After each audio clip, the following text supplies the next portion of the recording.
The summit is heavily packed, full of activities, and with a lot of delegates. And it has very high potential because it's more in a relaxed mood and gives ample opportunity for delegates to make inputs, to make contributions, and also to interact among themselves.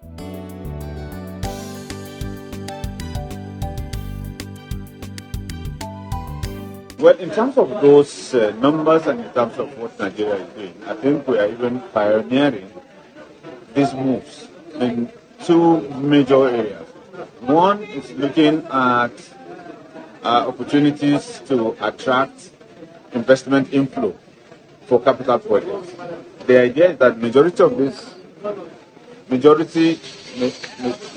this effort are coming in anticipation of what is going to be available under the Article 6, the internationally transferred litigation options, which provides opportunity for carbon trading, and many project developers across the globe are looking at Africa and also looking particularly with Nigeria being the largest and also the one that has the highest population, which also provides ample opportunities for this investment. Now, we also have taken another bold step that most countries in Africa have not done. We just heard now from this event that only 3 countries have climate change specific legislation in Africa, of which Nigeria is one. And of these 3, only 2 have very comprehensive legislation. Nigeria is one of those 2. The other one is Uganda. And the legislation has made it possible. It has given comfort to investors. It has also given comfort to practitioners, to project developers, to verifiers, and also the venture capital market that is going to emerge. So it's giving them a lot of this comfort. Thirdly, Nigeria is even looking inward to raise enough capital for investment in green projects that will end carbon credits. You do recall that the National Council on Climate Change has entered into a memorandum of understanding with 2 principal bodies in Nigeria, the NSIA, Nigeria Sovereign Investment Authority, and InfraCorp. These are major key players in infrastructure development, and they provide very viable options to raise capital. So far, NSIA and BITOL have already launched a $50 million project development line for voluntary carbon market projects in Nigeria. That's just the first step. Other bodies, other private financial institutions in the country are doing the same thing.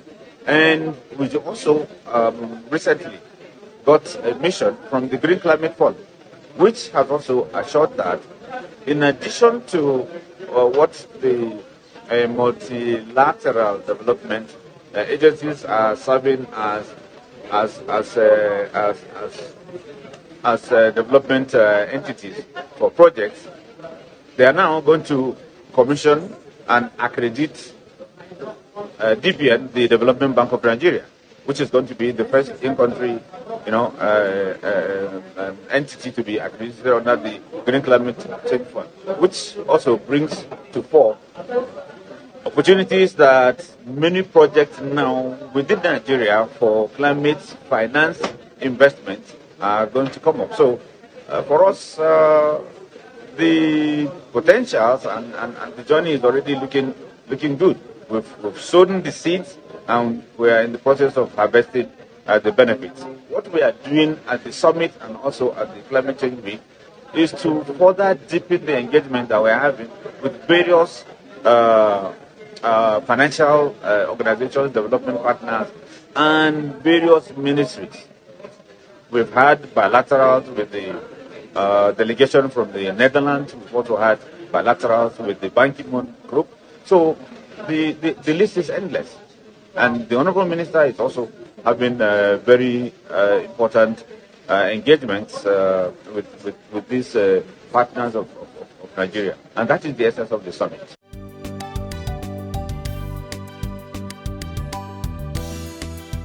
For Africa, this summit has also provided one big opportunity. I'm sure on Monday you learned about the joint declaration that African ministers have finalized and signed, that will be delivered to presidents today for them to endorse and take forward as Africa's positions to the COP28 in Dubai in the next 2.5 months, thereabouts. So the essence is that what is contained in there also contains certain aspects that Nigeria made sure were included. For instance, we are still emphasizing on the use of natural gas as a transition fuel, not only for Nigeria but for the rest of Africa, because there are many gas development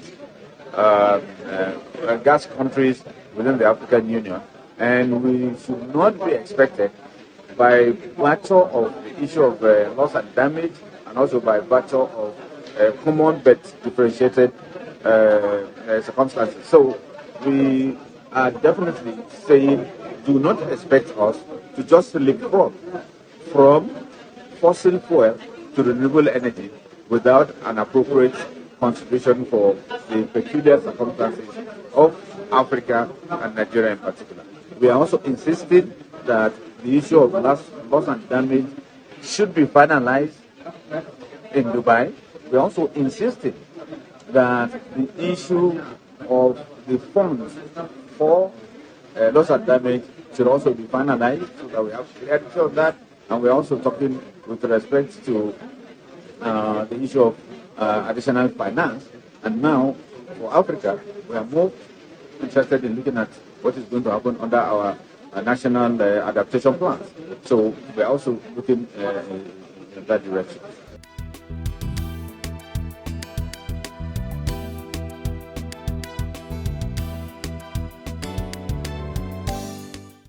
Even the UNFCCC itself, in terms of reporting, you've had in the past, what kind of reporting that we are used to is biennial update reporting. We have now migrated, and all developing countries are transiting to the new reporting platform or system of the UNFCCC, known as Transparency Reporting Framework. And we just concluded the workshop on the tools to support countries to do this biennial transparency reporting. The word transparency has been added, and this transparency is not going to be limited to only the action we are taking with respect to, for instance, implementing your NDCs, but action that you are taking to actually report on your financial transactions associated with the funds for climate change action. So, one, we are bound by the guidelines of the UNFCCC Article 13 on this biennial transparency reporting to do that, and for which we will not only report to our respective parliaments, because for Nigeria this is also another additional feature that we have that many countries in Africa don't have. The Climate Change Act makes it mandatory for Nigeria to report to the Council, to report to the National Assembly annually on what it has done with respect to implementing climate change action and also the finance associated with it. So we report to the National Assembly, we report to the Federal Executive Council, we also report to the UNFCCC, and we report to the IPCC. Those ones, they cannot compromise on the issue of accountability. So no country will escape, and Nigeria is also not planning to escape that, because we are subjecting ourselves to following all those guidelines and following them to the letter.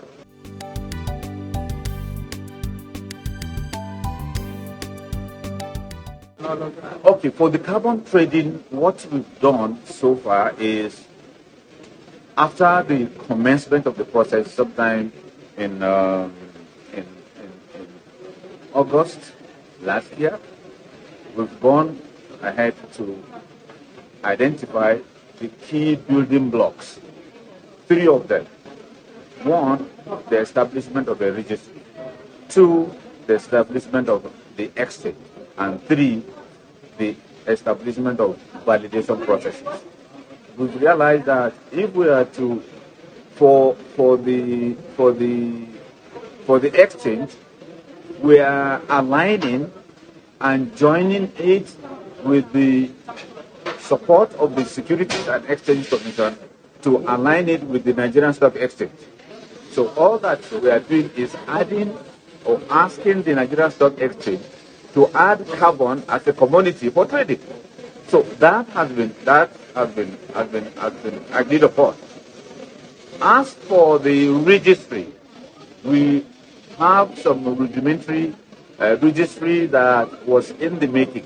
That is the Red Plus registry, which has commenced much earlier under the guidance of the Forest Carbon Partnership Facility and the UN program. We report to the Federal Executive Council, we also report to the UNFCCC, and we report to the IPCC. Those ones, you know, they cannot compromise on the issue of accountability. So no country will escape, and Nigeria is also not planning to escape that, because we are subjecting ourselves to following all those guidelines and following them to the letter. For the carbon trading, what we've done so far is, after the commencement of the process, sometime in August last year, we've gone ahead to identify the key building blocks, 3 of them. 1, the establishment of a registry. 2, the establishment of the exchange. And 3, the establishment of validation processes.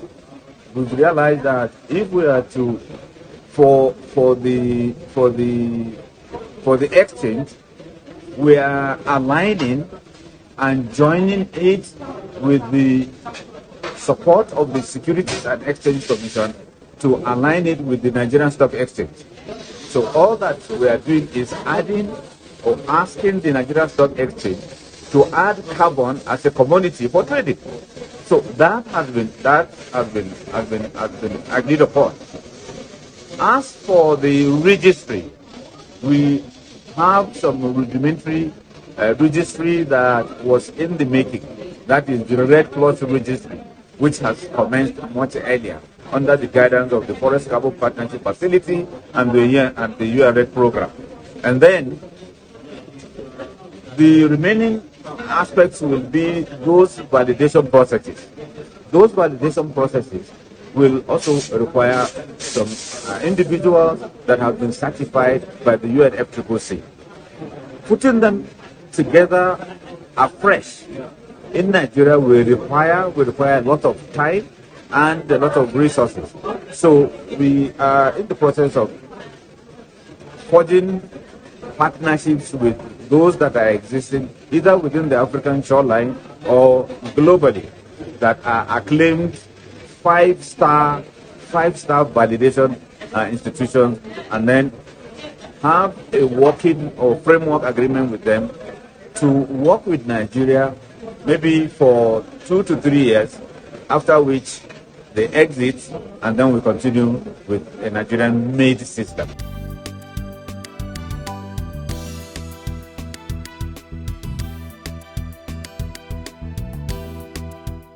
For the records, Nigeria is not facing the threat of food security. Yes, you can see what Nigeria has done with respect to rice production. Importation of rice has reduced very, very drastically. In fact, most of the rice that you see in Nigeria that is foreign is smuggled. So Nigeria can feed Nigerians, not only for rice, for yam production, for maize, for guinea corn, for cassava.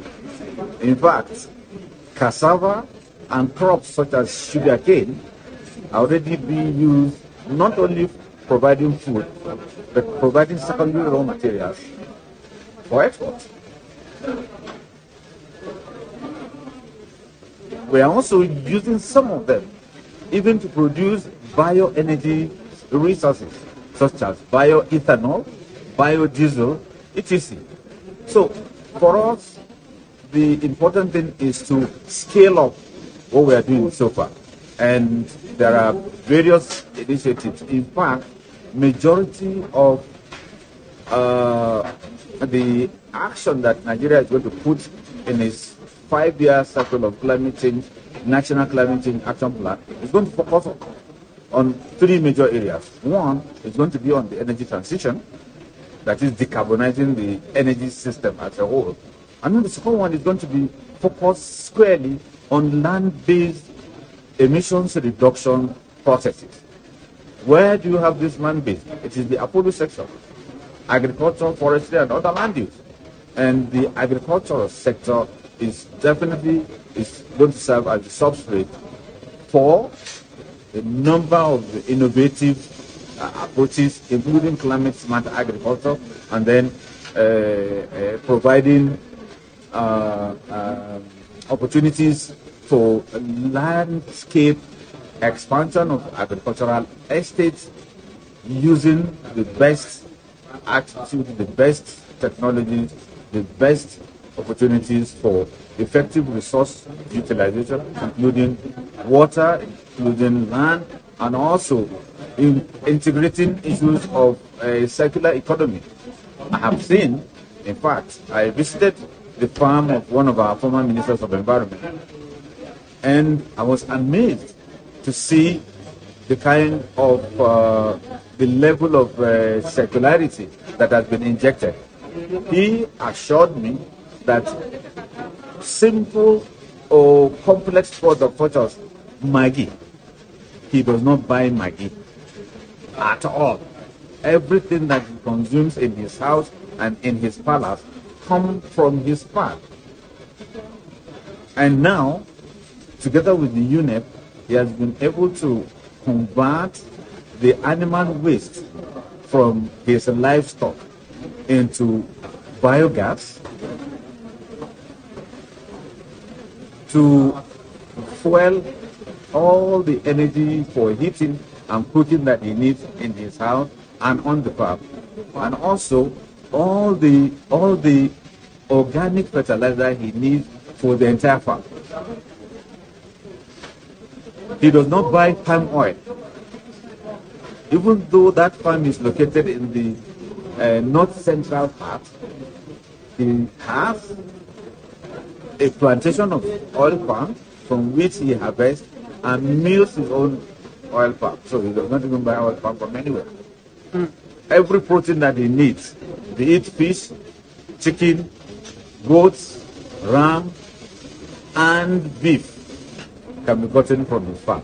So these are models, and we intend to take advantage of the success that such farms have attained, so that even individual farmers can be able to practice this on their farm.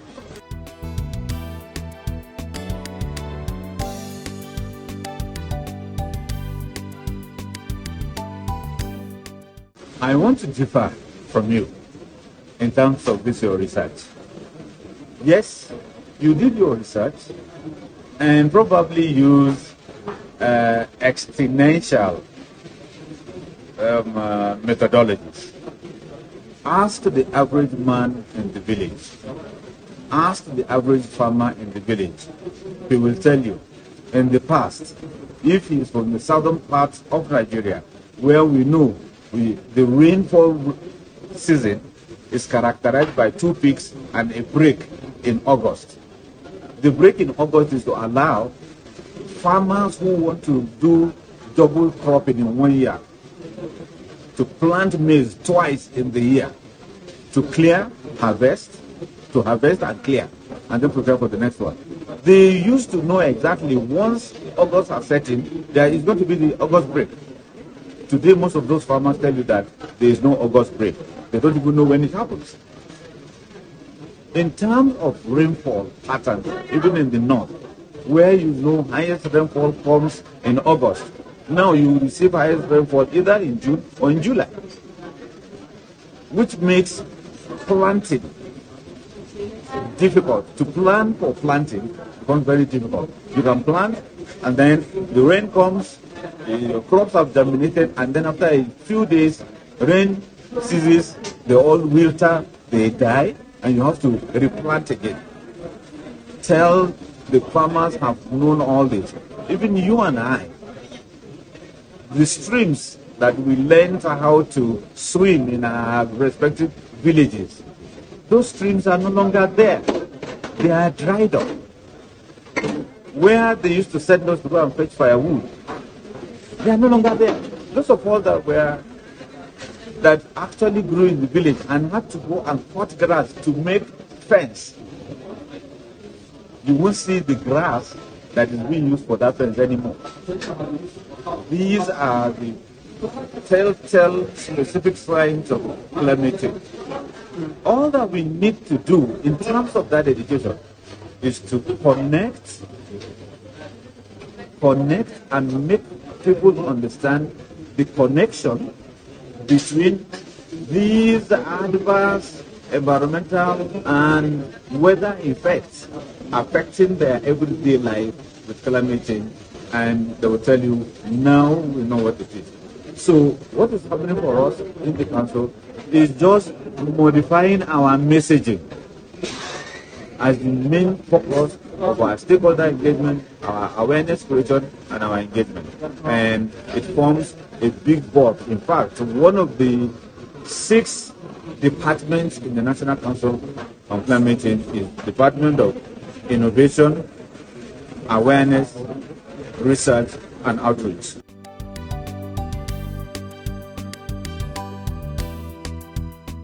Leaders of the countries have made their statements.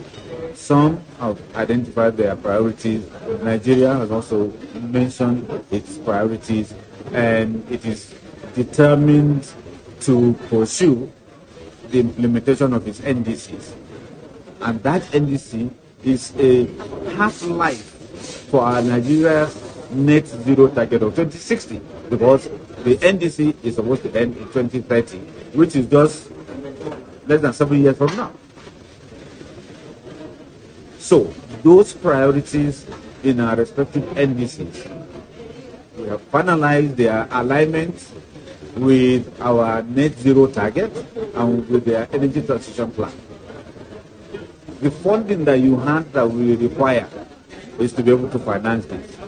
And now the strategy to actually develop a roadmap that will attract the necessary funding, both from outside the country, which represents that our conditional 47% reduction by 2030, and then the things that we are doing within the country by looking inwards, looking at what partnerships, organizations such as NSIA, InfraCorp, and a host of others are doing, the Ministry of the Environment in terms of the green bonds are doing to get sufficient in-country financing that will not mean that we wait all through, going out hand in hand, begging for support, but to be able to do our part with respect to that unconditional part of 20% by 2030 is our priority, and that's what we intend to do.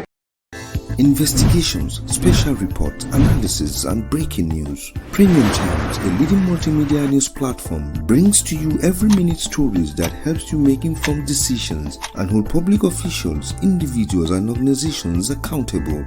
We have cartoons, videos, podcasts, and other interesting content for your delight.